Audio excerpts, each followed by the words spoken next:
As OPEC members arrive in Vienna, more signs of a changing world order in oil production. For the first time since the collapse of the Soviet Union, Russia has replaced Saudi Arabia as the world's leading oil producer.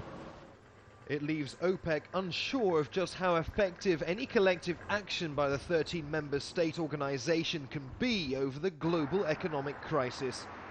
When the crisis hit last year, Russia and OPEC went their separate ways. OPEC imposed the strictest quotas on oil production in the group's history in an attempt to shore up plummeting prices. Russia promised similar cuts to support the industry, but never actually implemented them.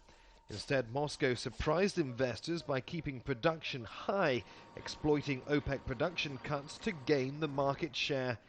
At the time that Saudi Arabia has been cutting and OPEC has been cutting oil production, Russia has actually been ramping it up quite dramatically. In fact, in August it increased oil production 1.2% from August of last year. So there's been a very clear dynamic that Russia has been saying one thing, that it would cut production, but at the same time it's been doing the opposite, which is increasing production. Russia has periodically surpassed the Saudis on and off over the last 7 years. But the latest figures show Moscow has been consistently ahead all year. Last month's estimates put Russia a few 100,000 barrels ahead of its main competitor. The figures have left many asking how long Russia can hold on to the top spot. Well, there's an extent to which surpassing Saudi as an oil producer, as the world's top oil producer, has a psychological level of importance for Russia. But it's really much more to do with the budget. You know, Russia was struggling in the crisis, and this will help support it. You know, Russia has made some $20 billion or so from the revenues from the higher oil price that we've seen this year. So it's very supportive for the economy. Russia is currently providing tax breaks to encourage companies to explore new oil reserves in Siberia.